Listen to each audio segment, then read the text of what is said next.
Afrique Média. Le monde, c'est nous.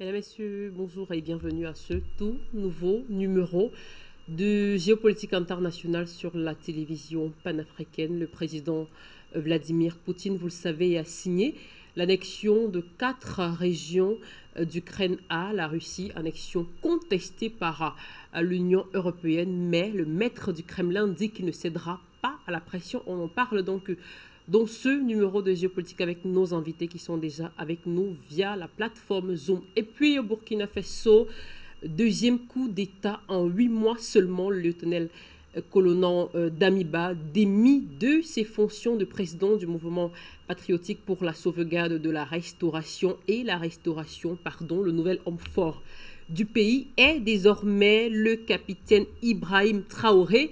Il a également été annoncé la fermeture des frontières terrestres et aériennes du pays, la suspension de la Constitution et la dissolution du gouvernement et de l'Assemblée législative de transition. Un couvre-feu de 21h à 5h est désormais mis en place. Les militaires ont invoqué une dégradation continue de la situation sécuritaire dans le pays. Et bien, face à cette situation sécuritaire toujours très précaire, on se demande quel partenaire stratégique choisir désormais pour lutter efficacement contre le terrorisme. Réponse dans ce tout nouveau numéro des Géopolitiques internationales. Mesdames, Messieurs, bienvenue à vous tous.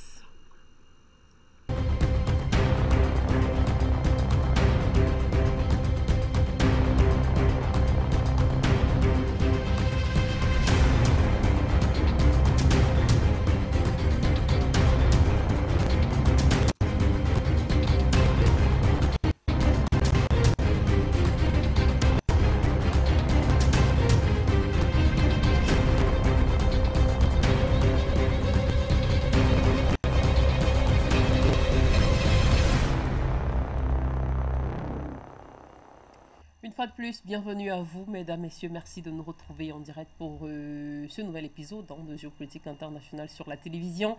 Avec nous ce matin pour décrypter ces deux sujets majeurs, l'annexion des 4 territoires d'Ukraine. Le sujet fait parler, le sujet a fait couler beaucoup d'encre et de salive ces dernières 72 heures. Pour nous éclairer davantage sur la situation, Gamal Abina est avec nous ce matin, internationaliste. Bonjour à vous. Gamal, bienvenue, merci de nous retrouver en direct. Bonjour et merci pour l'invitation. Voilà, merci d'être avec nous, Gamal Abina. À vos côtés, Laurent, lui, bonjour à vous. Nous avons le plaisir de vous retrouver avec nous dans le cadre de cette édition de Géopolitique internationale. Bienvenue. Merci, bonjour à vous et tout le plaisir est pour moi. Merci. Linda Larbaoui, voilà, bonjour à vous. Merci d'être également avec nous ce matin. Bonjour. Bonjour à l'équipe d'Afrique Média, vous invitez nos téléspectateurs et c'est moi qui vous remercie de m'avoir invité encore une fois. Très bien, merci à vous. Notre 4e invité va certainement nous retrouver et nous rejoindre sous peu. Tout de suite, mesdames, messieurs, on entre, Madame Linda, messieurs, on entre dans le vif du sujet. Alors, je vais commencer avec vous.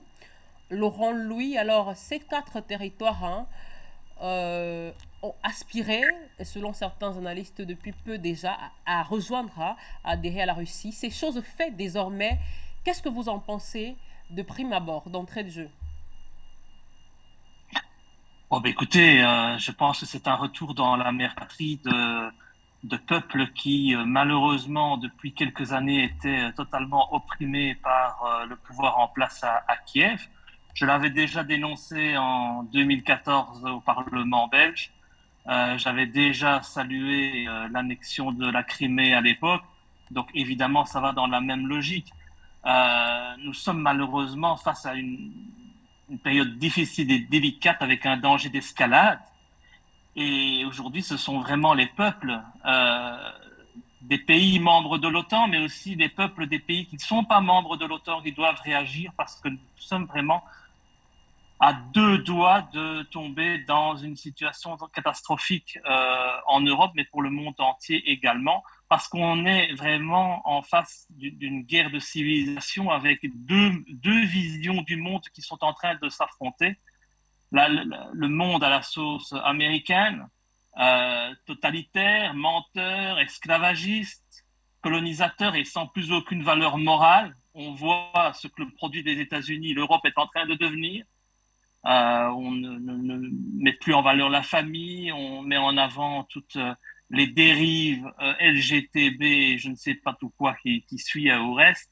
Et le monde à la sauce russe, où aujourd'hui on voit que c'est le respect des lois internationales, comme ce fut le cas lorsque la Russie est intervenue pour sauver la Syrie.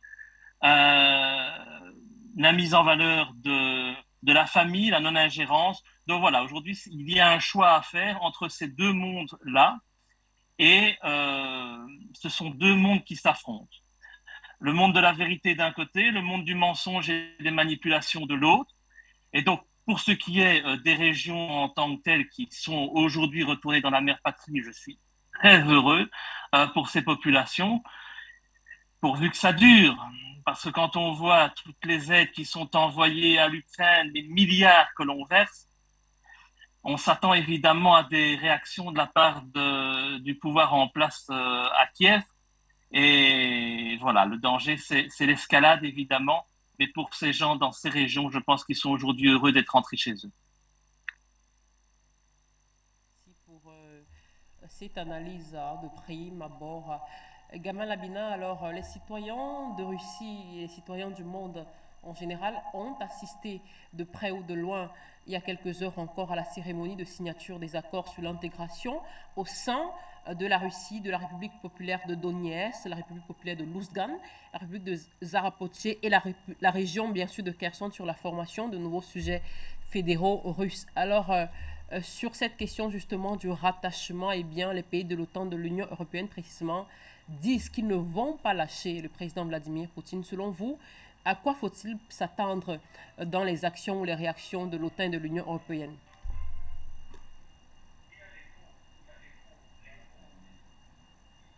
Il y a une pression économique qui se sont retournés contre eux, mais concernant ce rattachement de deux régions au départ qui étaient revendiquées par la Russie pour devenir des États fédéraux de ce qui voulait être, donc avec les accords de Minsk, la fédération d'Ukraine, ces deux régions étaient attendues au rattachement. En revanche, ce qui est plus surprenant, c'est Kherson ou d'autres régions qui sont un peu plus limitrophes, un peu plus éloignées, qui, elles, n'étaient pas prévues. Donc ça prouve que les Russes ont changé leur agenda, décident de rattacher des régions au sens large russophones. Mais je pense que la question de savoir si c'est bien ou pas bien ne se pose pas, puisqu'on a d'autres territoires dans d'autres endroits du monde où le fait accompli militaire a été accepté. Je parle de la question israélienne, par exemple. Les territoires conquis en 67 sont considérés comme appartenant à Israël, alors que ce n'est pas leur territoire. On peut parler aussi de fait accompli militaire par rapport aux Américains en Irak, lorsqu'ils font une partition du territoire en trois parties, dont une zone exclusive qui devient le Kurdistan, alors que ça n'existait pas. On peut parler de beaucoup de faits accomplis militaires produits par l'Occident, où à chaque fois, comme le Soudan, où on a fait une partition du Soudan en deux, où ça ne dérange personne manifestement, ou encore pire, on laisse mourir un pays littéralement, c'est la Somalie, où on a fait une partition en 4 États, Somaliland, Puntland et autres. Et là, on s'offusque, on trouve assez abject que les Russes fassent de même.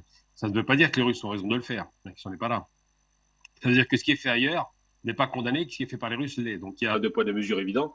Et simplement, quand les Européens prétendent vouloir intervenir d'une manière économique, puisqu'ils n'ont pas les moyens de le faire militairement, eh bien, c'est un vœu pieux. Le fait accompli est là. C'est une victoire militaire indiscutable d'ailleurs. Et je pense que les positions seront tranchées parce que de toute façon, la majorité russophone qui constitue ces territoires de l'Est continuera à vouloir rester proche, voire membre de ce qu'on appelait l'ex-République Union soviétique, donc aujourd'hui la Fédération de Russie. Donc ces deux États nouvellement constitués, reconnus d'ailleurs avant la guerre par Poutine, la veille de la guerre, resteront dans le giron russe, par la force évidemment. Il y aura des tensions, mais les faits, le découpage est évident. Ça rappelle aussi ce qui s'est passé avec une autre région, l'Ossétie du Nord, où effectivement une partie du territoire a été annexée quasiment par la Russie. À l'époque, ça n'a pas beaucoup ému les gens. Manifestement, l'Ukraine semblait plus importante pour l'Occident, parce que c'est une question géostratégique. Hein. On voulait pousser l'OTAN aux frontières de la Russie, l'échec est consommé. Et aujourd'hui, eh bien, effectivement, le fait accompli militaire, qui concourt en plus avec une réalité de terrain, à savoir que les russophones sont pro-russes, il n'y a pas de discussion là-dessus, fait que cette réalité sera durable et définitive, je pense. Pour ce premier jet d'analyse. Alors, Lina Larbaoui, justement, la question peut ne pas se poser à ce niveau, comme le disait Gamal Abina. Est-ce que c'est celle de savoir si c'est bien ou ce n'est pas bien ce qui a été fait, justement, cette adhésion à la Russie des républiques populaires de Donetsk et de Lugansk, ainsi que les deux autres régions. La question, c'est est-ce que, selon vous, les populations, les citoyens de ces régions-là sont contents, justement, d'appartenir ou d'adhérer désormais à la Russie? Je vais vous répondre, mais dans le sens, est-ce que c'est légitime ou pas légitime? Oui. Il y a une nouvelle qui est tombée pour beaucoup de gens, mais qui est là parce qu'elle est historique et beaucoup de gens sont passés à côté. C'est que l'histoire de des deux régions et les deux républiques, c'est différent, hein, les termes sont différents, deux régions et deux républiques n'ont pas été annexées. Puisque depuis Lénine, et c'est ce qu'essayent de débattre les Russes actuellement, quand Lénine a donné ça à ce qu'on a appelé après l'Ukraine, ça n'a été rattaché qu'administrativement. Ça change toute la donne. Ça veut dire quoi? Ça veut dire que l'Union soviétique, héritière de l'Empire russe, et la Russie fédérale maintenant héritière de ce qui était l'Union soviétique, se doit de défendre ces deux régions et ces deux républiques. Ce ne sont pas des populations russophones, encore une fois, je le dis, je le rectifie, ça c'est le terme qui était employé par les Américains et par leurs alliés. Ce sont des purs Russes. Il faut revenir à l'histoire de Russie pour comprendre qu'est-ce qui se passe et qu'est-ce qui s'est passé. Monsieur Vladimir Poutine nous a fait un récit d'une demi-heure le 25 février, mais celui qui veut comprendre, eh ben, il va à cette source-là et il cherche. Lénine, en 1917, et j'ai parlé de cette année qui est très très importante dans l'histoire de l'humanité, en 1917, au mois d'octobre, il fait une contre-révolution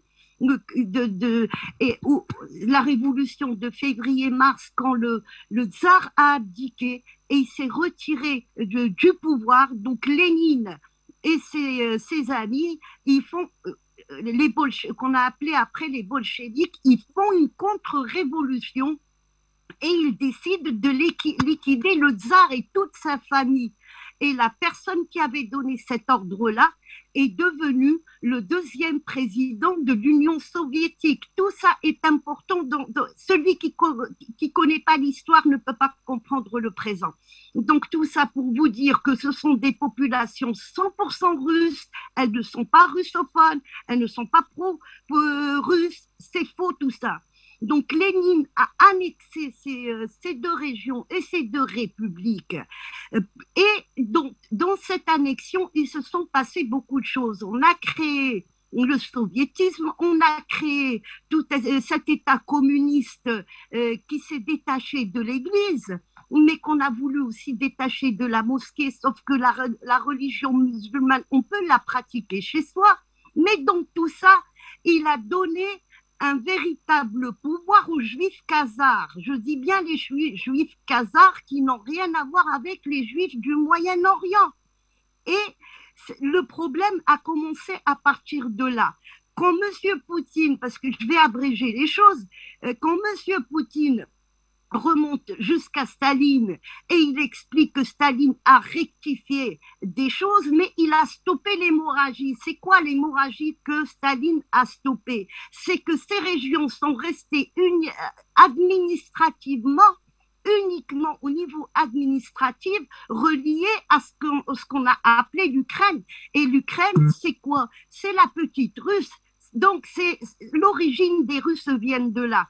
On retrouve côté Est et Ouest deux communautés différentes, deux communautés qui se détestent.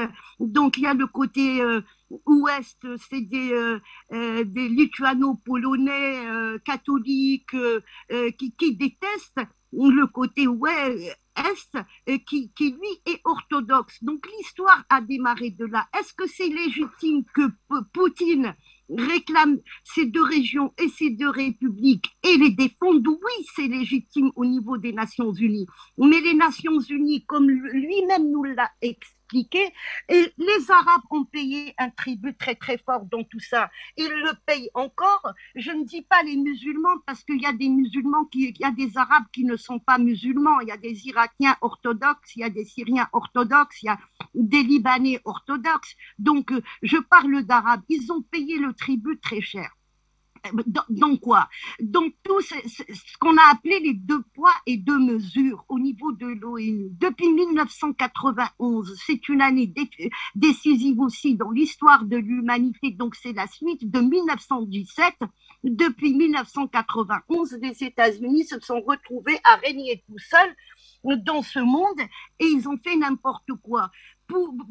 D'abord, en 1991, la chute de l'Union soviétique, le terrorisme qui commence bien dans le Sahel, parce que l'histoire du Mali, on peut remonter à ça, c'est 1991, l'histoire de l'Algérie, 1991, la Yougoslavie, 1991, le Yémen, 1991. Donc, à partir de ce moment-là, ils se sont retrouvés seuls à régner et puis dicter leurs lois, chose que les populations aujourd'hui refusent. Il n'y a pas que M.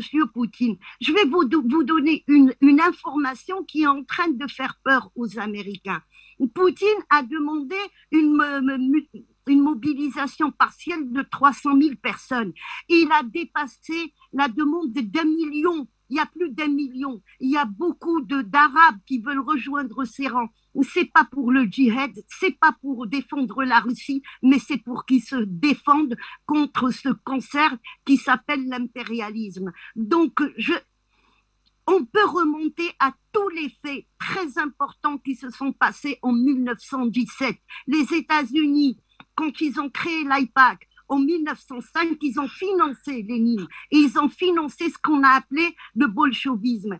Et quand on fait un rapprochement entre le bolchevisme, l'islamisme,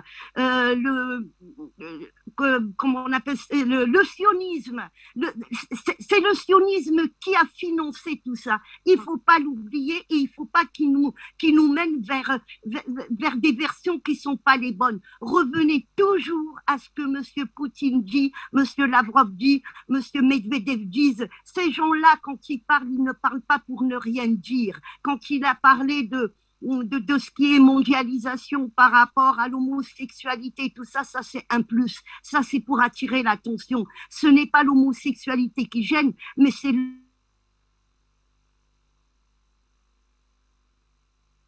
On a perdu malheureusement Linda Larbaoui.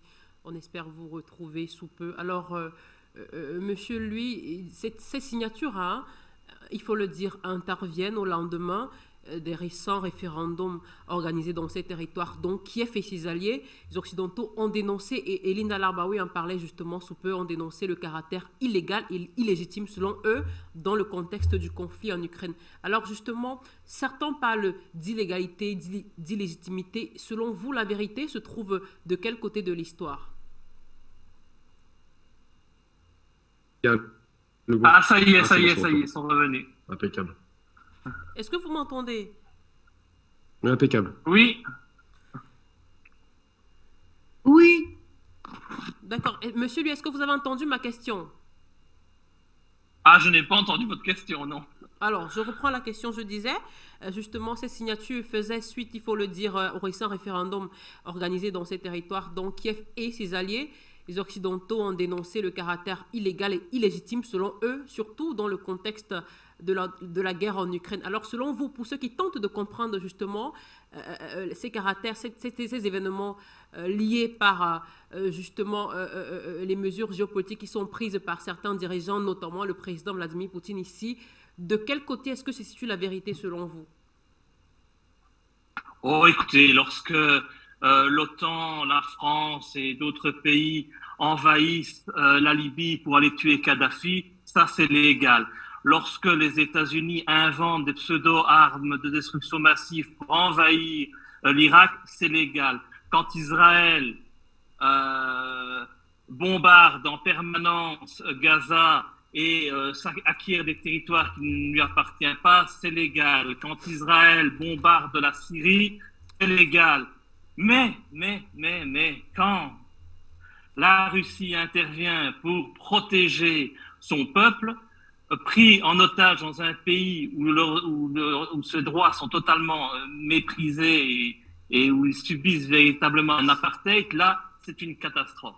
C'est interdit et tout le monde se lève pour crier à haut sur la Russie, sur Poutine, espérer. Et c'est en ça que les dirigeants de nos pays montrent leur vrai visage. De quoi rêvent-ils aujourd'hui? Ils rêvent de tuer Poutine ou qu'il y ait un coup d'État militaire qui renverse Poutine. C'est ça des démocrates? Bien sûr que non. On est en train là de voir quel est le véritable visage de nos dirigeants. Enfin, certains l'ont déjà vu depuis très longtemps, mais certains le découvrent aussi. Et je pense aujourd'hui qu'il est capital de se rendre compte que nous sommes à un changement très important du monde. Si on laisse faire, si on ferme les yeux, si les peuples du monde ferment les yeux comme l'ont fait les Allemands dans les années 30 et laissent l'OTAN intervenir comme ils le font en versant des milliards et des milliards, pour moi c'était déjà une déclaration de guerre de donner autant de milliards à l'Ukraine, eh bien on va aller dans une situation de plus en plus catastrophique. Et on le voit déjà aujourd'hui, nous dans la belle grande Europe si riche soi-disant, on ne peut même plus chauffer et on dit aux gens de mettre des pulls pour ne pas avoir trop froid. C'est du n'importe quoi. Tout ça est créé évidemment avec des prétextes, puisqu'on a même découvert que toutes les graines, toute l'agriculture, l'Ukraine est le grenier à céréales de l'Europe. Hein. On oublie quand même qu'il y a eu Tchernobyl. Et donc, normalement, ces terres-là sont contaminées, mais bon, c'est pas grave. On fait tout avaler aux gens qui doivent tout accepter. Aujourd'hui, si on laisse le monde aller dans cette direction-là, nous allons droit à la catastrophe. Parce qu'à un moment donné, évidemment, il faut sortir de cette situation. On ne va pas continuer à soutenir l'Ukraine militairement, financièrement pendant des dizaines d'années et on ne va pas continuer à considérer Poutine comme un fou malade qu'il faut anéantir. Il va falloir sortir de cette situation-là. Donc, c'est les peuples aujourd'hui qui ont l'avenir du monde entre les mains. Ne faisons pas comme les Allemands dans les années 30. Montrons que nous ne sommes pas d'accord avec les décisions de nos dirigeants. Montrons que nous nous opposons aux décisions de l'OTAN. Mais il faut se manifester à un moment donné. Parce qu'aujourd'hui, je vois beaucoup de personnes qui ne sont pas d'accord avec les décisions de leur propre gouvernement, mais elles ne s'expriment pas. Et ça, c'est une grosse catastrophe pour moi, mais c'est toujours la même chose. De toute façon, les peuples ont toujours du mal à se réveiller et à bouger parce qu'ils sont englués dans leur quotidien, un quotidien que le système rend de plus en plus difficile, mais il faut à un moment donné se réveiller et oser. Idem pour les peuples d'Afrique. Malheureusement, beaucoup de peuples en Afrique sont totalement tenus et vivent sous le diktat des aides occidentales, l'aumône que l'Europe ou que les États-Unis donnent. Mais il faut sortir de cela, parce que les seuls qui peuvent défendre aujourd'hui les pays en Afrique, eh bien, c'est la Russie. Par sa vision, par sa lutte contre cet impérialisme, contre l'argent à tout prix, contre les valeurs, c'est aujourd'hui qu'il faut réagir. Le moment, il est idéal. Nous pouvons assister à un changement du monde par rapport à cela. Donc voilà, évidemment, on ne va pas commencer à tout mettre sur le dos de la Russie et dès que la Russie bouge un doigt dire que c'est une honte et que c'est catastrophique, alors que ceux qui donnent des leçons et ceux qui crient au danger d'une guerre nucléaire sont finalement les seuls à avoir utilisé l'arme atomique contre des populations civiles, c'est-à-dire les États-Unis, cette belle et grande démocratie. Merci beaucoup pour cette analyse et d'avoir d'ailleurs rebondi sur le cas des pays africains. Nous y reviendrons d'ailleurs tout à l'heure dans la seconde partie de l'émission en évoquant le coup d'État au Burkina Faso. Alors, le professeur François Ndeng nous a rejoint. Bonjour à vous, professeur. Merci de nous retrouver en direct dans la discussion, eh bien, vous avez certainement suivi ce discours que certains qualifient déjà également d'historique, hein, du président Vladimir Poutine à la suite, au lendemain du rattachement dans de ces 4 régions à la Russie désormais. Et le président Vladimir Poutine, dans son discours, professeur François Dengue a dit, les habitants des 4 régions rejoignant la Russie seront désormais nos citoyens pour toujours. Et tout à l'heure, Linda Labaoui disait que le président Vladimir Poutine, lorsqu'il s'exprime, il ne s'exprime jamais pour ne rien dire. Alors, est-ce que, quelque part, le fait d'avoir précisé ils seront désormais nos citoyens pour toujours, est-ce que cette emphase-là a une valeur précise dans ce contexte de la guerre en Ukraine, professeur François Dengue? Merci beaucoup, et puis je m'excuse pour le retard. Et je salue tous les collègues panélistes et vos téléspectateurs. Dire qu'ils seront des citoyens russes pour toujours, c'est un engagement normal, puisque c'est la terre russe et qu'ils ont choisi de devenir russes. Ils ne peuvent pas devenir russes temporairement. Ils sont des Russes et désormais, ils ont la nationalité russe, protégée par l'État russe, ce qui est d'ailleurs un retour de l'histoire. Donc, il n'y a là rien de surprenant. C'est une continuité d'une histoire qui avait été interrompue dans des circonstances que le président Poutine a signalées. C'est quelque chose de normal. Moi, je voudrais surtout signaler que ce discours m'a plu parce que, contrairement à ce que l'on dit, moi, je trouve que c'est un discours de paix. C'est un discours de paix et le président Poutine, il nous surprendra toujours, mais il s'élève toujours au-dessus de la mêlée. Son discours est un discours de paix et vous avez vu qu'il a demandé des négociations. Et on n'en serait jamais arrivé là si on l'avait écouté. Peut-être que mes collègues ont déjà fait le rappel de l'histoire, donc s'ils l'ont fait, qu'ils m'excusent, mais je crois qu'il est important, surtout quand on s'adresse à un public africain qui est abreuvé de propagande, des médias qui dominent le monde et qui ne veulent qu'on n'écoute que. Si on avait écouté le président Poutine depuis plus de 8 ans, on ne serait jamais arrivé à cette circonstance. Le président Poutine a toujours, en fait, réagi. Il n'a pas agi, il a réagi. Il a réagi parce qu'on l'a provoqué et parce qu'on est allé trop loin et on n'a pas voulu écouter son point de vue. Rappelez-vous que cette histoire commence plutôt en novembre 2013.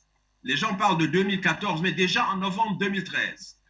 Un président, Yanukovych, d'Ukraine, décide de prendre le choix de la Russie. Et il y a en balance le choix de la Russie contre le choix européen. Il choisit la Russie. Et tout homme qui aime son pays et qui regarde les deux propositions aurait pu voir que le choix de la Russie était le meilleur.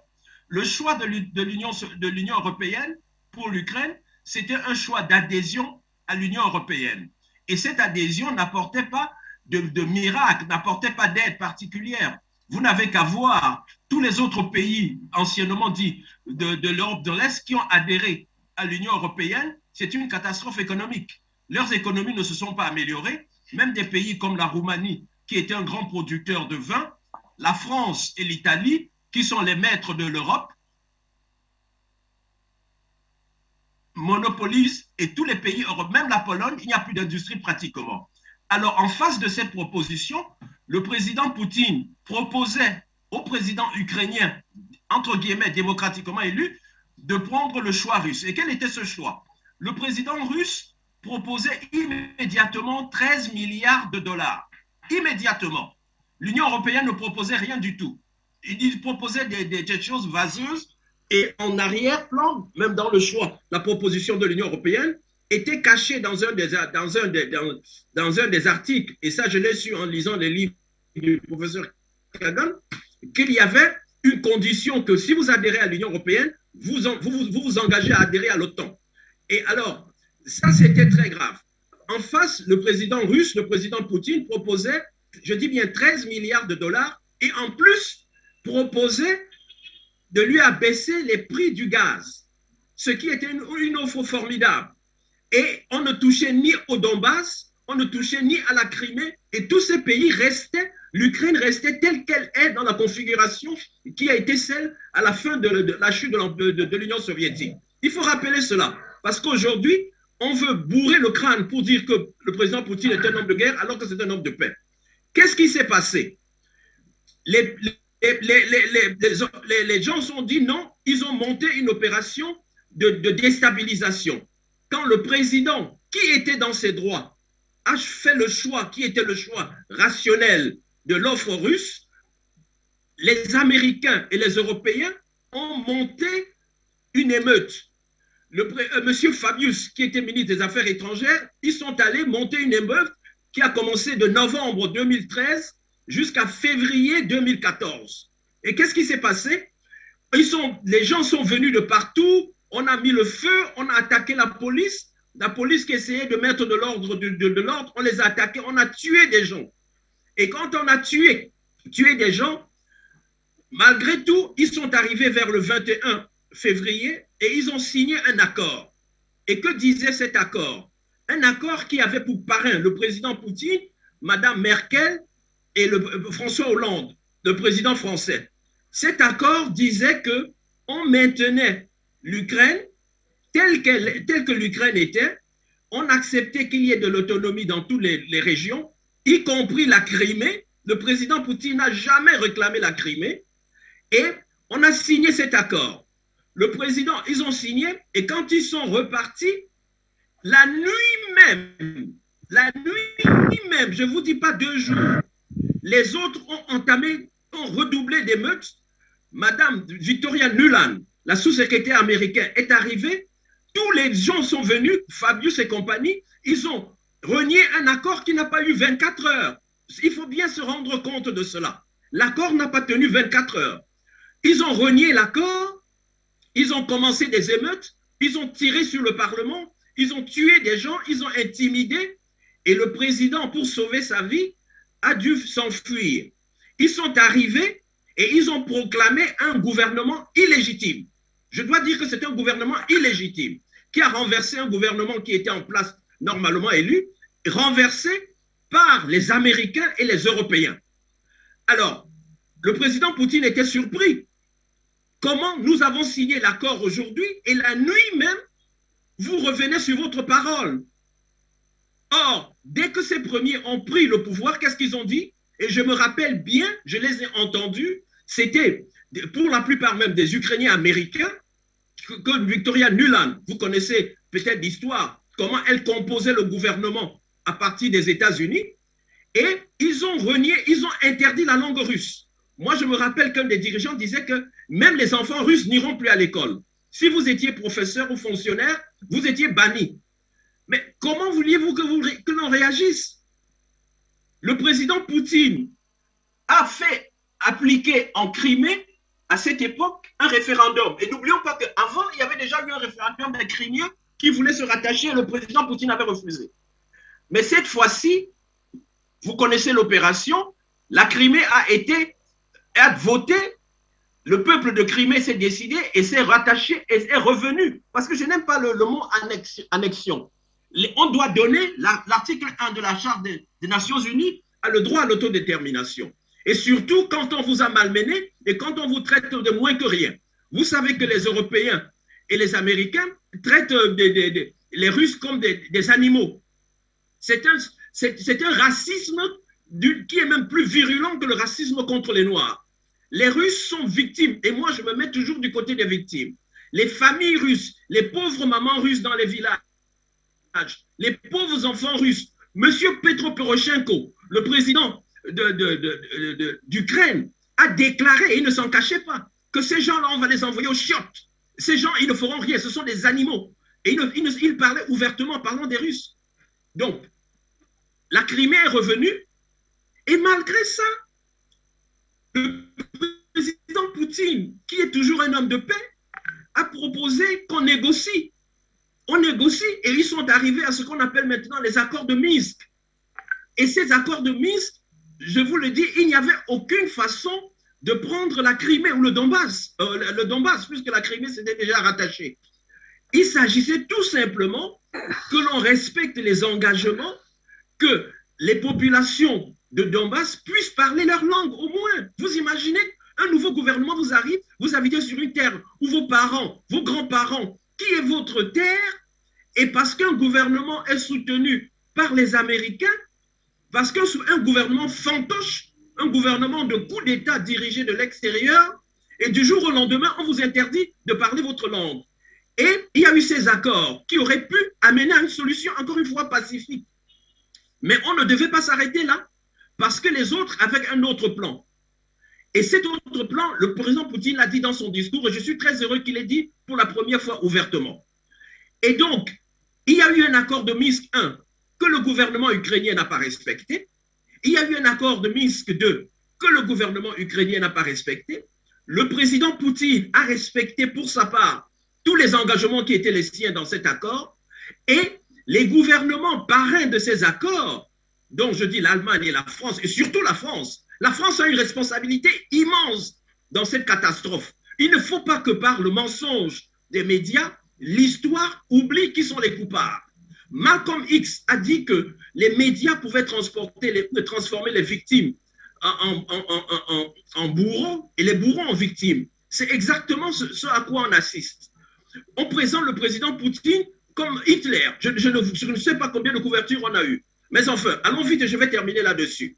Donc, quand les accords de Minsk n'ont pas été respectés, M. Zelensky, ce fanfaron qui a été élu sur les voies du Donbass, il faut le rappeler, en s'engageant à faire la paix, parce que ses maîtres ont eu de l'influence sur lui, il est revenu sur sa parole, et au contraire, il a commencé à bombarder depuis février les populations du Donbass. J'ai les chiffres des Nations Unies ici. Malgré le cessez-le-feu, les chiffres des Nations Unies qui observaient, parce qu'il y a des observations sur les violations de cessez-le-feu, le gouvernement d'Ukraine, de Kiev, a bombardé, je crois, au moins 600 fois de violations.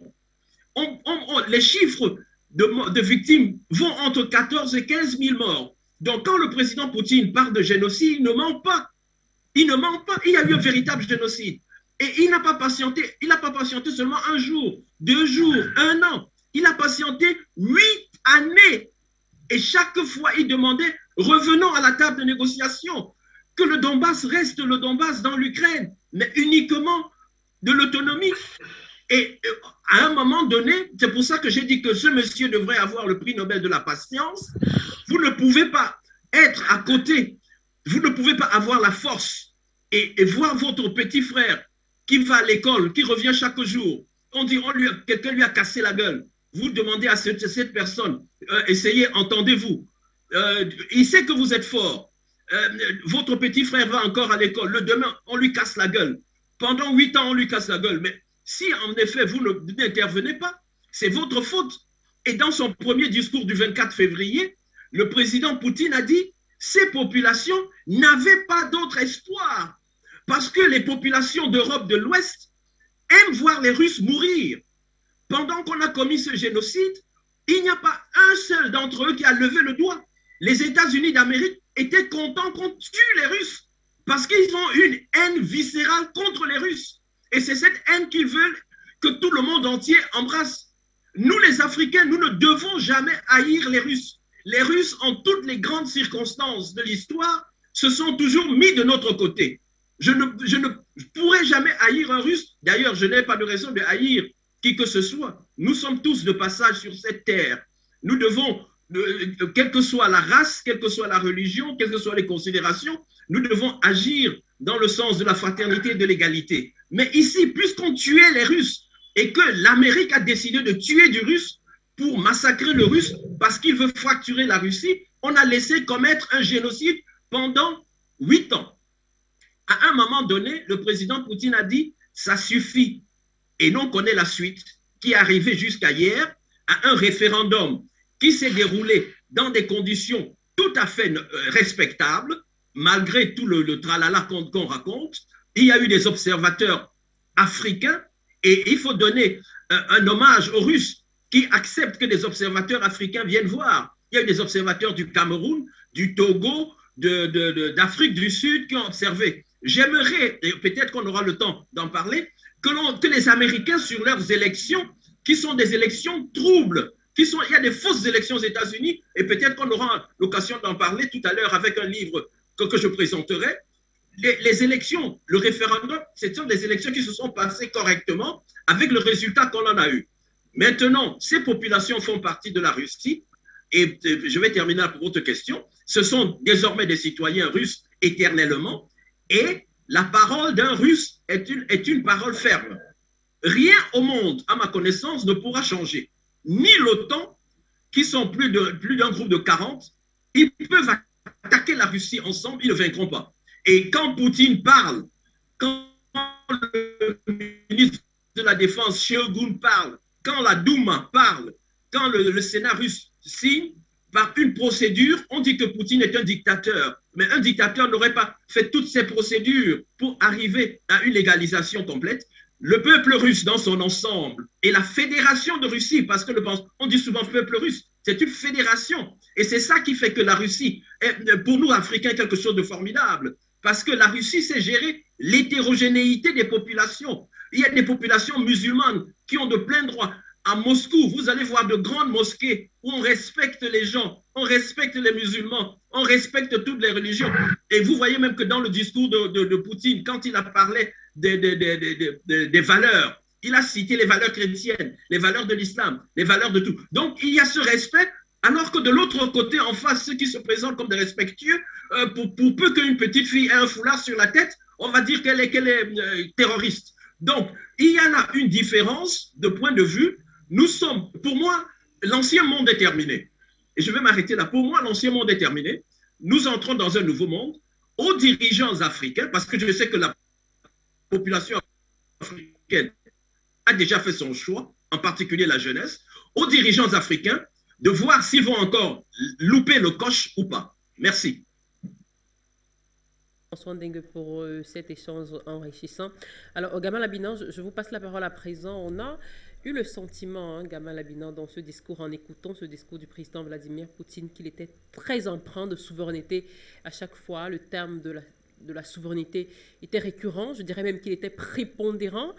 Seulement, à côté de cela, Vladimir Poutine a également appelé Kiev à cesser immédiatement les tirs, toutes les hostilités et à revenir à la table des négociations. Il a accusé, entre guillemets, les anglo-saxons d'être à l'origine des explosions qui ont provoqué la fuite sur les gazoducs Nord Stream 1 et 2, une attaque dont présumé qu'il avait déjà qualifié la veille d'acte de terrorisme international. Alors, qu'est-ce que vous en pensez justement de cette autre actualité? On ne s'en détache pas forcément de celle qui nous concerne particulièrement ce matin, mais justement, ces explosions de Nord Stream 1 et 2, Gamal Abinan, qu'est-ce que vous en pensez rapidement? Il y a plusieurs choses qui ont été dites, donc je vais revenir sur quelques points, mais je vais d'abord répondre à votre question. Bon, concernant les explosions de Nord Stream 1 et 2, évidemment, c'est les services anglo-américains qui sont à la manœuvre, parce que pour faire exploser, percer et exploser un gazoduc qui est sous-marin, je le rappelle, à 100 mètres de profondeur, il faut des moyens considérables, des compétences techniques. Ça ne se fait pas comme ça. Donc, c'est évidemment des États qui sont à la manœuvre, des États qui ont des capacités soit de drones, sous-marins drones ou autres équipements de haute technologie qui permettent de pouvoir à la fois localiser ce gazoduc et le percer pour qu'il y ait cette fameuse fuite. L'objectif américain étant depuis toujours affiché, il ne voulait jamais entendre parler de Nord Stream 2. C'était quelque chose qui était pour eux insupportable parce qu'ils ont aussi, eux, un marché gazier à valoriser et à vendre. Donc, c'est une des raisons pour lesquelles ils font la guerre. D'ailleurs, je rappelle tout le temps que les États ne font pas la guerre pour la paix, mais ils font la guerre ou pour les bonnes causes. Ils font la guerre pour l'argent. C'est rare un État qui fait la guerre pour autre chose. Peut-être encore les guerres de libération, on peut dire que ce sont des guerres pour l'émancipation des peuples, mais en règle générale, quand un État attaque un autre État, c'est pour faire main basse sur ses richesses. Ça, c'est la première chose. Deuxième chose, alors j'ai entendu beaucoup de choses qui ont été dites à l'instant et qui ont pu me gêner. Alors, je peux adhérer à certains points, d'autres beaucoup plus discutables. Et le dernier point qui a été évoqué, c'est la question de dire que Poutine est quelqu'un de formidable et qu'on peut lui faire confiance. Non, je n'ai pas confiance en quelqu'un qui travaille pour son pays. Il travaille pour son pays, il le fait bien, il a raison. Je suis régulièrement interrogé par les médias russes, RT France, RT Arabique, j'ai aucun problème avec ça. Je m'exprime de façon très libre et j'explique effectivement les points positifs et négatifs. Je ne dirais pas que Poutine est un super ami d'Afrique dans la mesure où aujourd'hui c'est une alternative intéressante, mais que je me souviens que récemment encore, il a quand même, lui, Vladimir Poutine, laissé mourir Kadhafi, il n'a pas bougé le petit doigt, il n'a pas empêché que le vote de l'ONU se fasse contre la Libye, et malheureusement, Kadhafi en est mort. Il n'a pas intervenu non plus en Irak, excusez-moi. En 2003, il y a eu un vote qui a été fait, les Américains ont envahi l'Irak, les Russes n'ont pas bougé. Alors on peut se dire qu'ils étaient encore faibles.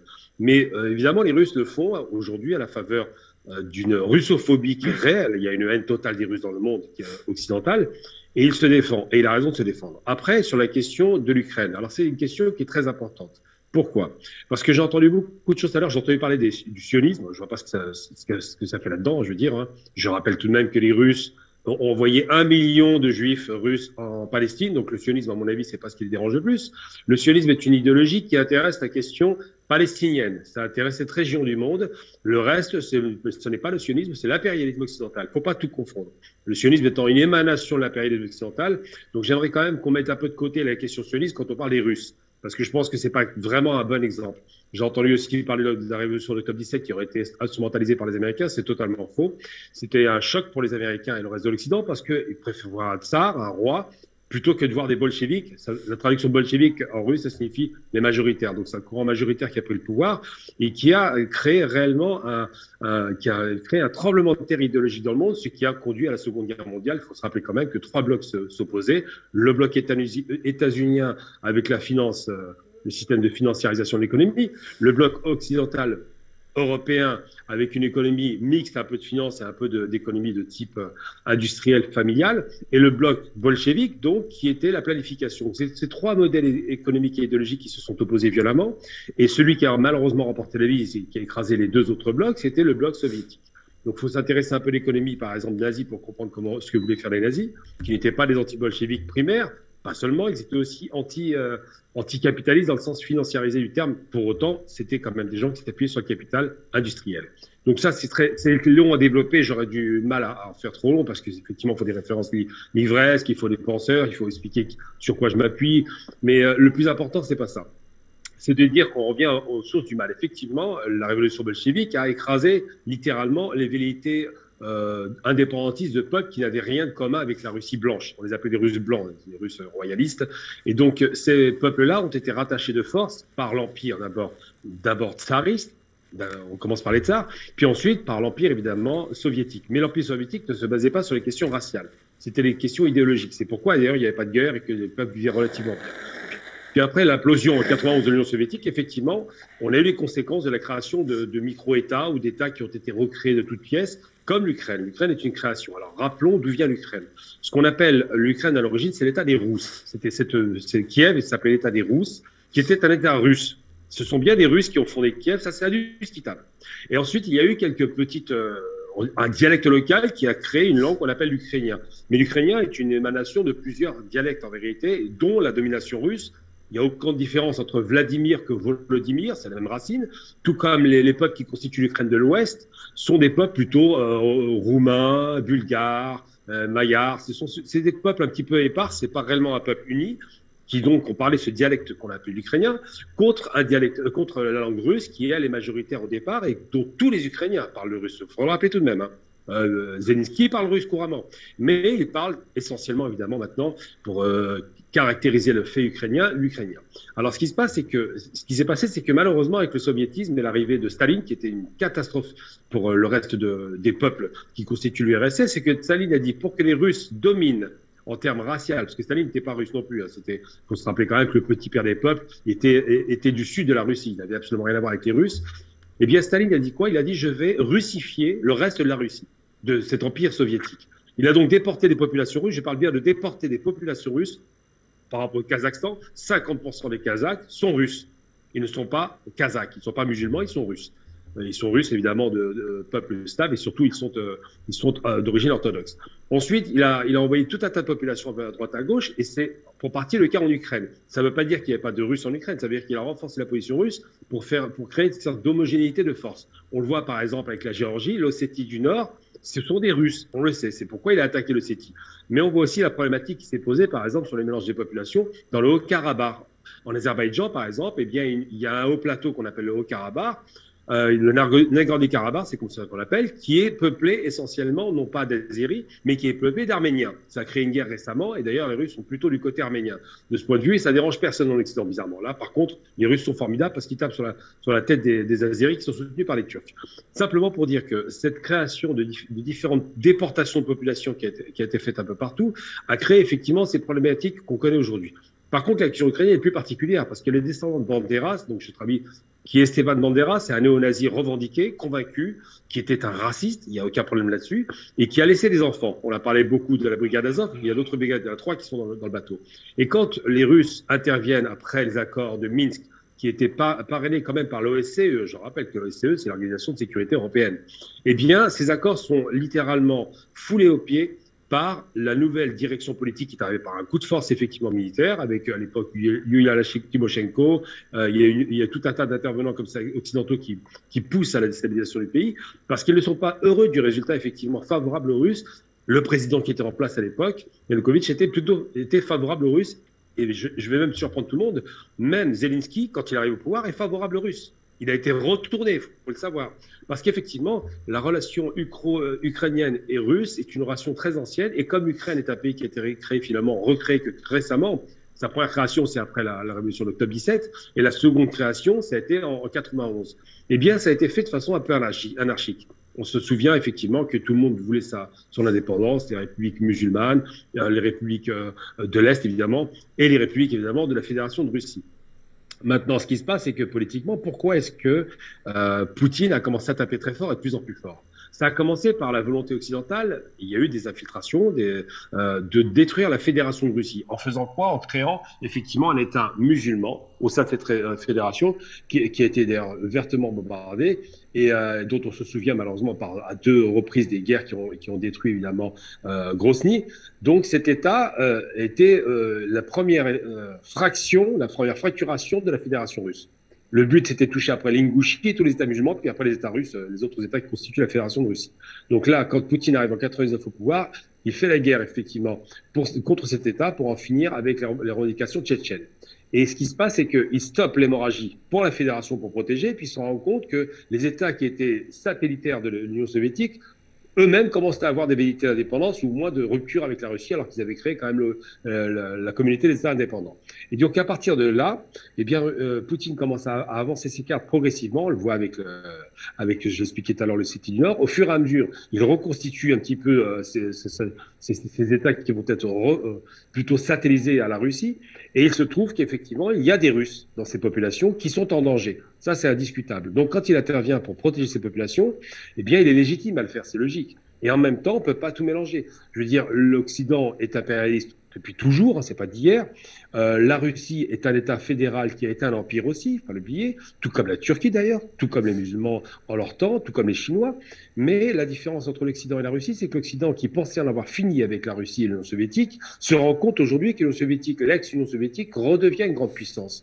Et ça, c'est très, très mal vécu par les Occidentaux qui se cherchaient un ennemi musulman à un moment donné et qui se rendent compte que finalement, leur ennemi toujours, c'est la Russie. Parce qu'il y a toujours eu cette espèce de concurrence entre, que ce soit la Russie des Tsars d'ailleurs ou après, entre l'Est et l'Ouest, entre ce qu'on appelle l'Europe occidentale et l'Europe orientale. Et donc aujourd'hui, il ne faut pas jamais perdre de vue que si il y a une guerre là-bas, évidemment, cette guerre est planifiée, elle est encouragée, elle est alimentée. Moi, je suis partisan d'une seule solution, c'est effectivement de pousser Zelensky et Poutine à la table des négociations, de vraiment forcer Zelensky à arrêter de faire le fou parce qu'il n'a aucune chance de victoire, on le sait très bien, il est en train de faire souffrir sa population inutilement, afin d'arriver sur un terrain de compromis et faire en sorte qu'effectivement cet État fédéral, on ne pourra plus voir le jour, mais qu'au moins les États qui ont rallié la Fédération de Russie ne soient plus inquiétés. Je pense que la question ukrainienne est une question très ancienne, qu'elle a déjà de grosses problématiques par rapport à l'époque du nazisme. Il faut se rappeler quand même des mouvements néo-nazis violents qui ont été d'ailleurs trahis par les nazis par la suite, mais tout de même, il faut se rappeler effectivement qu'il y a eu des pogroms en Ukraine. On oublie toujours que c'est pas seulement Tchernobyl, l'Ukraine, c'est aussi les massacres, ce qu'on appelait l'Holocauste par balle, hein, quand on tue des Juifs dans des fosses communes pas loin de Kiev. Il faut se rappeler que l'Ukraine, c'est quand même un pays qui est la pomme de discorde entre l'Occident et l'Orient. Je parle de l'Europe. Hein.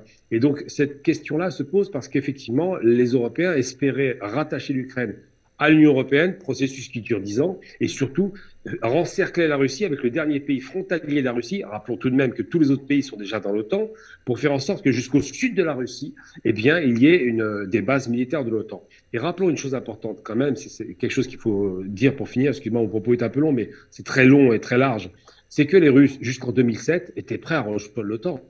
Ils étaient prêts à rentrer à l'Union européenne. C'est-à-dire que les Russes n'étaient pas du tout, je parle de Poutine, hein, dont on dit qu'il est dictateur aujourd'hui, n'étaient pas du tout indisposés pour ça. Bien au contraire, ils considéraient qu'ils avaient un combat commun, qu'il fallait se développer en commun, qu'il fallait apporter la paix en Europe, qu'il n'y ait plus de guerre. Et malheureusement, eh bien, les Américains, dans leur fourberie habituelle, ont déposé en 2007 des missiles à la frontière russe. C'est ça qui a commencé à créer des tensions. Ensuite, les Américains ont poussé leur avantage à nouveau en soutenant des mouvements indépendantistes. On l'a vu récemment au Kazakhstan, par exemple.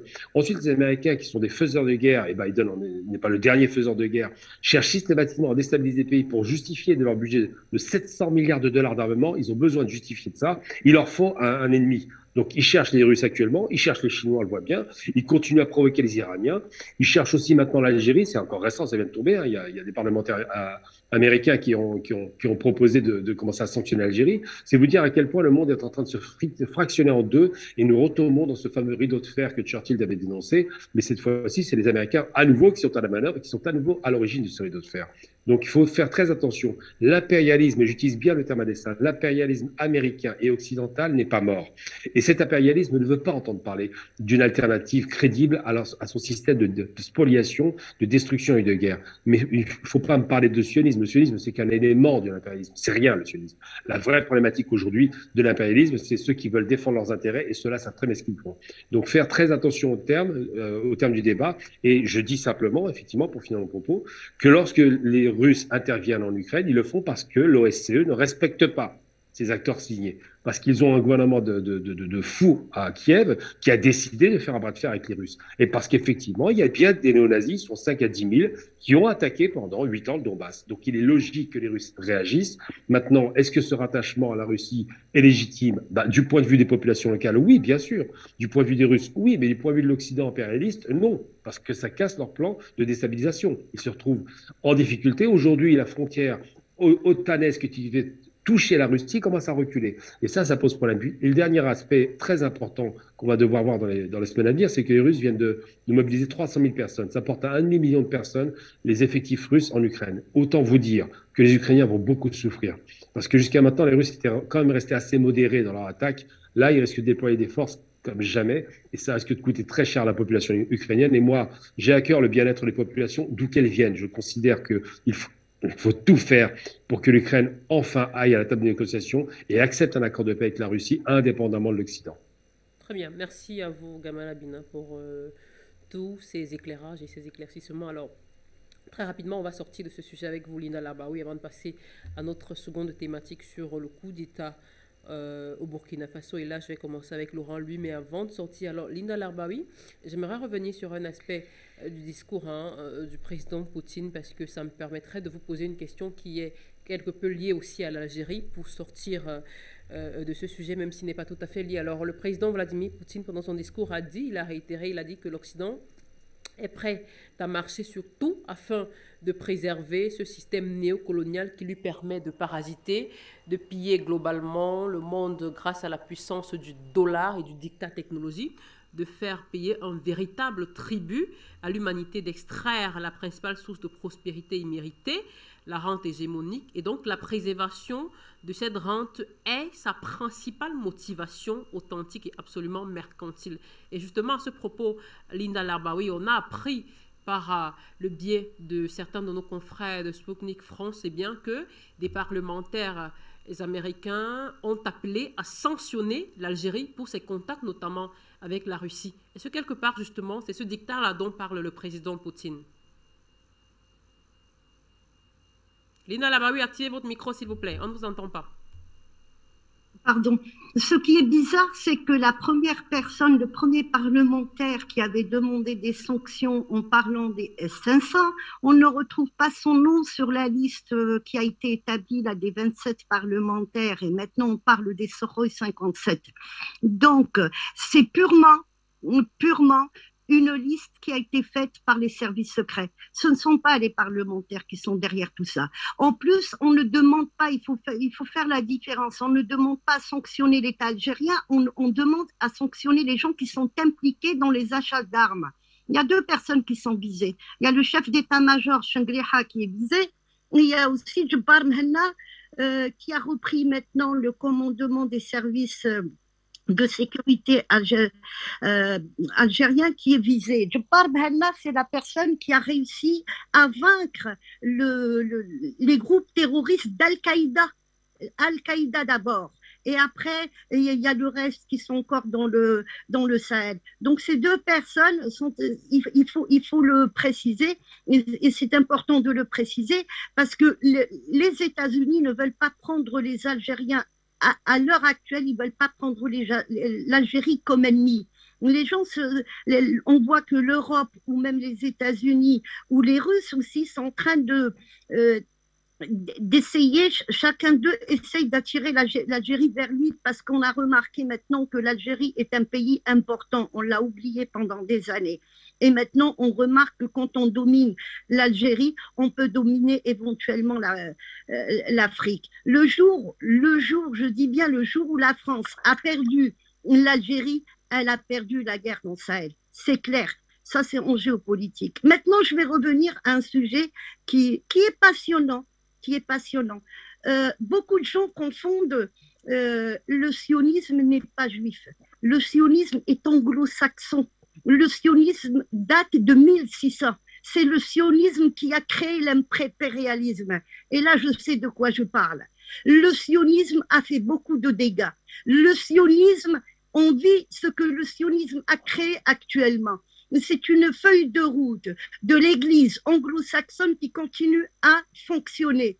Celui qui croit que la reine Elisabeth ne commandait rien et son fils actuellement ne commande rien se trompe énormément. L'Angleterre, c'est un pays qui n'a pas de constitution, mais de constitution parlementaire. Mais il y a une constitution royale. Et tout ce qui a été fait jusqu'à présent, c'est par cette constitution royale. Qui a financé Lénine ? Qui a donné de l'argent à Lénine? Où est-ce qu'était Lénine? Il était en Suisse. Avec quel argent il s'est financé? Avec l'argent de l'AIPAC. Et l'AIPAC n'a pas été créé que par les Juifs. Victoria Nolan, c'est qui? Elle est qui? Elle est ukrainienne. Pourquoi on l'a mis à ce poste? Il faut voir qui finance qui. Hitler, du jour au lendemain, dans un continent où il n'y a pas une seule raffinerie, il a des millions de litres de carburant pour faire fonctionner son armée.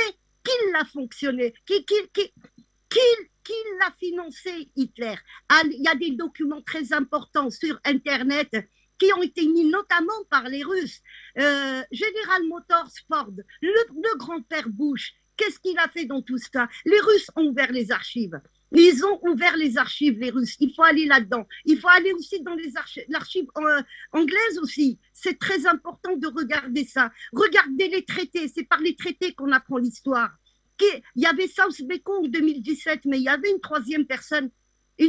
On n'en parle plus parce qu'on l'a liquidé. C'était le tsar de Russie. Et si on parle du Caucase, le Caucase n'était pas russe. Le Caucase était ottoman.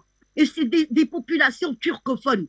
Donc, il faut revoir l'histoire, la véritable histoire, pas celle qu'on nous met comme ça. C'est par les traités qu'on a la véritable histoire. Lénine, jusqu'en 1991, on dirait que ce n'était pas les Juifs khazars qui ont fait la révolution bolchevique, parce qu'il y avait Lénine à la tête. Et puis en 1991, merci Monsieur Poutine, il ouvre les archives, on découvre quoi? On découvre que Lénine, son grand-père, était rabbin. Et le vrai nom de sa mère, c'était Israéli. Donc il ne faut pas... Et encore une fois, les Juifs sont victimes. Les Juifs sont victimes de ce qui est l'impérialisme, mais de ce qui est le sionisme. Le sionisme est anglo-saxon. Il n'est pas juif. On a sacrifié des vies humaines, des vies en Afrique. On a tout ça pourquoi? Pour l'hégémonie anglo-saxonne. Et à chaque fois, Poutine insiste dessus.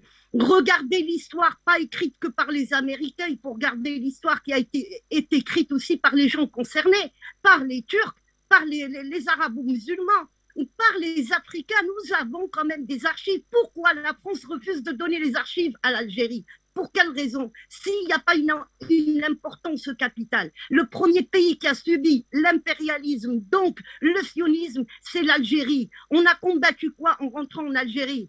On a combattu les écoles coraniques en premier. C'est ça qu'on a combattu en premier. Quand on est rentré en Afrique, on nous a pendu l'histoire que on a évangélisé les peuples. Mais les peuples africains qui ont été évangélisés avant l'Europe même. Donc, si revenez à l'histoire, et je sais de quoi je parle, et c'est bizarre, j'ai senti le coup arriver. Avant de commencer l'émission, j'ai envoyé des liens à Afrique Média, et je sais de quoi je parle. Et l'histoire de la Russie, depuis les Roriks, ils viennent d'où? Ils viennent de Norvège. La Finlande était quoi? On fait croire à ces gens-là qui sont scandinaves, mais jamais les Norvégiens n'ont été scandinaves, jamais les Finlandais n'ont été scandinaves. C'est la même race que les Russes, les Finlandais. C'est des Slaves. Et ça, il faut revenir à tout ça, aux Roriks, à la Russie des Roriks, pas à la Russie des Romanov. On a terminé avec la Russie des Romanov. Donc l'histoire de Russie est importante dans ce qui se passe actuellement. Mais il faut revenir toujours à l'origine. On peut ne pas être d'accord, on peut en discuter, je peux envoyer des liens et je peux envoyer même des choses écrites par les Russes eux-mêmes. Mais les Romanov, comment ils sont arrivés au pouvoir? Pourquoi on les a liquidés?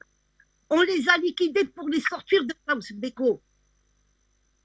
South-Beko 1917, on s'est partagé le monde. Et encore une fois, le sionisme n'est pas juif, n'est pas musulman, il est rien, il n'est même pas catholique. On a fait la guerre à l'église catholique. Le premier pays qui a succombé au sionisme, c'est bien la France.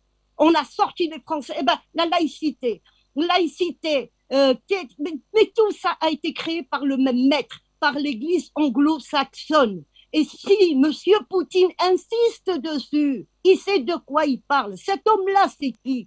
C'est l'homme des services secrets. C'est l'homme qui a sauvé les archives russes, parce qu'on a commencé à les vendre. Donc, il a fait un séquestre dessus et il les a protégés. Pourquoi? C'est pour qu'on puisse remonter à l'histoire. Qui a gagné la guerre contre les nazis? On nous a fait croire pendant des années avec Hollywood que c'était les Américains qui ont sauvé l'Europe, alors qu'il y a eu quoi? Il y a eu 150 000 Américains qui sont morts, c'est ce qu'ils nous disent. Je ne sais pas, je ne connais pas le chiffre, mais le chiffre russe, lui, je le connais. Mais je sais comment ils sont allés jusqu'au bout. Donc l'histoire de l'Ukraine n'existe pas. L'Ukraine, c'est le début de la Russie. Et Kiev, c'est le début de la race russe en 1053, quand ils se sont opposés au Vatican et ils ont décidé de rester orthodoxes. 1053. Je peux parler de toute l'histoire de Russie avec des documents à l'appui, avec des archives à l'appui, mais qu'on me dise que le sionisme n'a rien à voir dans cette histoire. C'est le sionisme qui nous a créé l'impérialisme. C'est le sionisme, on est en train de le vivre là. L'impérialisme est sorti d'où? De quel chapeau il est sorti? Qui veut dominer le monde? C'est ni les musulmans, ni les Africains, mais qui veut dominer le monde à part l'église anglo-saxonne et cette reine Elisabeth que tout le monde a pleuré et qui dominait encore 58 pays. Le massacre qu'ils ont fait, ces gens-là. On parle de la présence française parce qu'on voit leurs militaires. Mais la présence des Anglais, est-ce qu'on les voit eux? On ne les voit pas, ils agissent que par des services secrets. Qui a fait exploser les gazoducs? Ce ne sont pas des militaires, ce sont bien évidemment, c'est la CIA qui est dans tout ça. Qui a créé la CIA? Remontez toujours à l'origine. C'est important de remonter à l'origine des choses, mais qu'on arrête de dire que l'impérialisme, il sort d'où? Qui a créé cette idée d'impérialisme? Qui a créé cette idée d'aller vadrouiller dans les mers et d'exploiter les gens? Le sionisme date du XVIIe siècle, 1600 et quelques. Et le sionisme est anglo-saxon, il n'est pas juif, il n'est pas musulman. Quand vous aurez de la documentation là-dessus, je pourrais en discuter, mais je vous donne déjà la mèche et chercher. Moi, j'ai déjà cherché et je sais de quoi je parle. J'ai passé ma vie à chercher depuis 1982, quand mon pays est parti en cacahuète. Pourquoi? Pour du terrorisme, pour un islam que je ne connaissais pas, que personne ne connaissait. Donc, aujourd'hui, les Tchétchènes, ils ont le même islam que l'émirat Abdelkader, c'est l'islam soufi pacifique. Et c'est ça que l'Afrique a connu. Et encore une fois, on vient, ben oui, mais on vous a tout apporté, jusqu'à la chrétienté. Alors que Donatos, il vient d'Afrique, et Saint-Augustin, il vient d'Afrique. Et qui a sauvé les premiers musulmans? Ce sont les chrétiens. Mais il fallait les mettre les uns sur les autres. Et ça, ce n'est pas une idée qu'on a eue, mais c'est une idée qui avait déjà été exploitée par les karmates. Parce que le monde de musulmans, ce qu'il vit, il l'a déjà vécu. Mais quand on ne connaît pas l'histoire de tout ça et comment les choses ont été reprises pour nous massacrer, on nous massacre encore. On a fait un monde unique qui travaille qui ou pour qui? Qui a créé l'État d'Israël? Ce n'est pas les États-Unis. Truman a reconnu l'État d'Israël à la minute 11. Je vous donne la minute. Pour quelle raison? Parce qu'il ne l'avait pas créé. C'était l'URSS qui l'avait créé. Et actuellement, il y a 2 millions de Russes. Golda Meir était quoi? Golda Meir était quoi? Elle était ukrainienne. Moshe Dayan était quoi? C'était un Ukrainien. Les kibbutz. Pensez, les kibbutz, ça nous fait penser à quoi, les kibbutz? Au socialisme, au communisme. Sharon, il était d'un père de la Bélarussie, d'une mère ukrainienne. Actuellement, il y a 2 millions d'Israéliens qui parlent russe. C'est pas par hasard. Et Poutine est venu rectifier tout ça. Je vous laisse faire des recherches. Si j'ai tort, je m'en excuserai. Mais je ne crois pas. Parce que quand j'apporte, surtout quand je parle sur une télé, je sais de quoi je parle. Merci Linda Lawaï, merci beaucoup pour vos éclaircissements et vos éclairages. Alors très rapidement, hein, le temps nous tient à la gorge, on va sortir rapidement de ce sujet concernant la Russie, l'Ukraine et le rattachement de ces 4 régions à la Russie avec vous, Laurent, lui, très rapidement, et puis on va passer en autre seconde thématique, on va en parler en un seul tour de table, chers invités. Alors Laurent, lui, très rapidement, ce rattachement de ces 4 régions à la Russie, c'est déjà fait, on n'en parle plus seulement. La dernière question que j'aimerais vous poser très rapidement, c'est, selon vous, quelle est la tournure que peut désormais prendre le conflit russo-ukrainien? Pour moi, on est à un tournant capital de notre monde aujourd'hui. Alors, j'ai écouté les analyses, elles sont vraiment intéressantes, souvent enflammées, hein, je m'en rends compte. Personne n'est vraiment d'accord les uns avec les autres. Mais moi, j'insiste sur le fait qu'il faut s'adresser au peuple. Nous ne sommes pas ici pour faire des cours dans des facultés de géopolitique ou quoi que ce soit. Nous sommes là pour parler au peuple parce que c'est les peuples qui ont tous les pouvoirs entre les mains.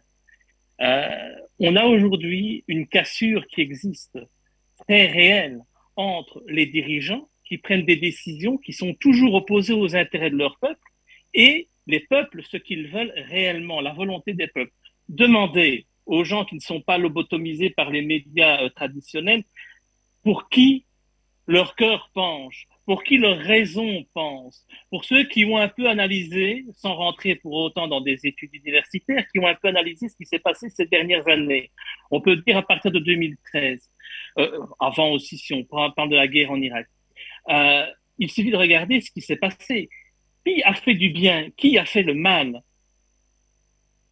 C'est important parce que les peuples vont devoir choisir aujourd'hui leur camp et imposer leur choix à nos dirigeants. Parce que sinon, continuer comme ça pendant 20 ans, vous aurez une guerre nucléaire. Hein, parce qu'on a des dirigeants qui ne sont là que pour créer le chaos. Le chaos fait vendre, le chaos fait gagner de l'argent. Créer des guerres, ça rapporte de l'argent. Et bien évidemment qu'on fait toujours des guerres pour l'argent. Mais l'escalade est de plus en plus importante. On va de plus en plus loin. Donc, il faut aujourd'hui que les peuples se rendent compte de quel est leur intérêt. Est-ce que c'est normal qu'on ait dépensé plus de 80 milliards d'euros pour soutenir financièrement l'Ukraine et militairement, alors que nous voyons partout dans le monde des pays où la faim fait des ravages, et même dans les pays qui étaient jadis à la pointe, comme en Europe, la pauvreté qui ne cesse d'exploser. Nous sommes aujourd'hui face à une population européenne qui doit se poser des questions pour savoir demain si elle va se chauffer, manger ou se soigner. Et ça, on ne doit pas aller à l'université pour ça, c'est la réalité. Hein. C'est la question principale des gens. Les peuples doivent se réveiller. Aujourd'hui, nous avons des peuples européens ou africains ou autres qui sont pleutres. Et ça, c'est une catastrophe parce que on rentre la tête sous la terre comme une autruche parce qu'on a son quotidien à gérer, on ne veut pas se révolter, on ne veut pas se réveiller. Mais en attendant, nous avons à la tête de nos pays des dirigeants qui soutiennent une politique criminelle de l'OTAN, comme c'est le cas depuis des dizaines d'années, que ça commence au Vietnam ou quoi que ce soit, et on est toujours attaché aux États-Unis. L'Europe est toujours attachée aux États-Unis sous prétexte que les Américains nous ont délivrés en 40, d'un ennemi qui l'a financé et qui l'a aidé à se développer. C'est quand même incroyable. Donc, à un moment donné, quel est l'intérêt pour nous? Qu'est-ce qui est important pour les peuples? C'est le respect, c'est la souveraineté, c'est, comme vous en parlerez tout à l'heure par rapport au Burkina Faso, arrêter de mettre des pantins à la tête des pays africains pour pouvoir piller les richesses naturelles, pour enrichir ces grosses puissances comme impérialistes. Et donc, évidemment, l'intérêt aujourd'hui pour l'Europe, c'est d'être allié avec la Russie, d'avoir accès à l'énergie à un prix intéressant et arrêter d'être allié avec des gens qui ne nous rapportent rien. Mais donner de l'argent à l'Ukraine, c'est donner de l'argent à fond perdu. Nous n'avons rien à gagner avec l'Ukraine. Par contre, en étant partenaire de la Russie, nous avons tout à gagner. Et il faut créer un partenariat. C'est la même chose pour les peuples en Afrique, j'en suis persuadé. Et c'est pour ça, si vous regardez, là on parlait de l'Algérie, mais si on les laisse faire, forcément que l'Algérie va être dans le collimateur. Ils ont déjà le Maroc de toute façon depuis longtemps, qui est un pays totalement sionisé, on va dire, même si on n'aime pas parler du sionisme aujourd'hui. Mais voilà, c'est un pays qui est malheureusement, d'un point de vue politique, totalement sioniste. Nous avons la Tunisie, elle a été complètement anéantie. La Libye, anéantie. L'Égypte, bon, c'est la même chose, on a mis des pantins. La Jordanie, c'est la même chose. Qu'est-ce que vous voulez? Forcément, la prochaine étape, c'est l'Algérie. Mais après l'Algérie, ce sera encore un autre pays. Parce que si on continue à laisser les Américains être les rois du monde et mettre le monde à feu et à sang, eh bien, évidemment, nous serons dans un chaos toujours perpétuel et permanent. Et donc, aujourd'hui, les peuples ont le devoir moral de ne pas se comporter comme les Allemands. Moi, quand j'étais à l'école, on me disait « Mais comment est-ce que les Allemands ont pu laisser Hitler faire ?» Et on se posait des questions, on disait « Mais que c'est pas possible, nous, aujourd'hui, on réagirait. » Eh bien, je vous dis que nous ne réagissons pas, nous laissons faire. Il n'y a personne qui se lève, personne qui s'oppose à la politique de nos dirigeants.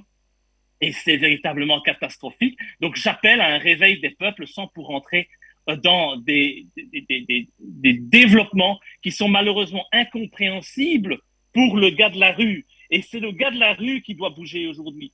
C'est monsieur et madame tout le monde qui doivent se réveiller et dire « On choisit notre camp, nous renions notre gouvernement ». Vous savez, moi, j'ai clairement choisi mon camp. J'ai même envoyé des courriers aux ambassades russes en Belgique. Je suis aujourd'hui, non, mon premier ministre n'est pas Monsieur De Croo. Je ne me reconnais pas par rapport à l'Union européenne. Moi, aujourd'hui, mon président, c'est Vladimir Poutine. Pas parce qu'il est extraordinaire, mais parce que depuis 10 ans, c'est le seul qui est dans le chemin de la vérité et dans le droit chemin. Tout simplement.